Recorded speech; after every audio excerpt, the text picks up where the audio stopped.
একটা কাপড়ের টুকরো আর কিছু 3D কোণ দিয়ে একটা লিকুইড এমব্রয়ডারি ডিজাইন বানিয়ে ফেলা যায়। নমস্কার, আমার চ্যানেলে আপনাদের সবাইকে স্বাগত। Welcome to my channel.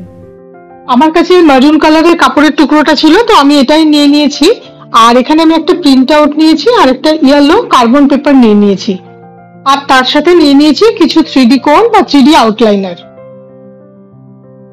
এবার কাপড়টা রেখে তার উপরে আমি ইয়েলো কার্বন পেপারটা রেখে দিচ্ছি এবং তার উপরে প্রিন্ট আউটটা রেখে পেন্সিলের সাহায্যে এখানে আমি ট্রেস করে নিচ্ছি।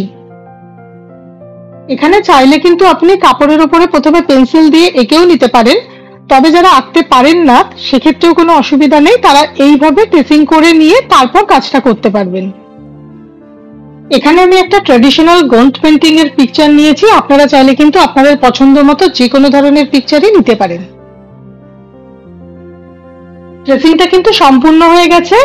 এবার এটাকে আমি একটা এমব্রয়ডারি হুপের ভিতর আটকে নিচ্ছি। এখানে কাজটা করতে সুবিধা হবে বলে আমি এটা ব্যবহার করেছি, আপনাদের কাছে না থাকলে আপনারা নাও ব্যবহার করতে পারেন। 3D কোণ ব্যবহার করার আগে আমি সবসময় নজলটা বা মুখটা একটু পরিষ্কার করে নিই, তো যদি কোনো কারণে কালারটা ভালো করে না বেরোয় সেক্ষেত্রে একটা নিডলের সাহায্যে মুখটাকে একটু পরিষ্কার করে নিতে হবে। এবার 3D কোণের সাহায্যে সম্পূর্ণ পিকচারটা আমি কালার করে নিচ্ছি। এখানে আমি কাপড়ের কালারটার সাথে মিলিয়ে কিছু 3D কালার চুজ করেছি, আপনারা কিন্তু আপনাদের পছন্দ মতো কালার চুজ করবেন। এখানে আমি প্রথমে আউটলাইনটা করে নিচ্ছি এবং সেটা সম্পূর্ণ শুকিয়ে যাওয়ার পরে আমি ভিতরে ডিটেলিং করে নেব। 3D কোণ বা 3D আউটলাইনারের কালারগুলো কিন্তু একটু থিক হয়, আর এটা দিয়ে কাজ করলে দেখতে কিন্তু অনেকটা সুতো বা থ্রেডের মতো হয় এবং শুকিয়ে যাওয়ার পরও কিন্তু একটা থ্রেডের মতো লুক আসে, এই জন্য এটাকে লিকুইড এমব্রয়ডারি বলা হয়।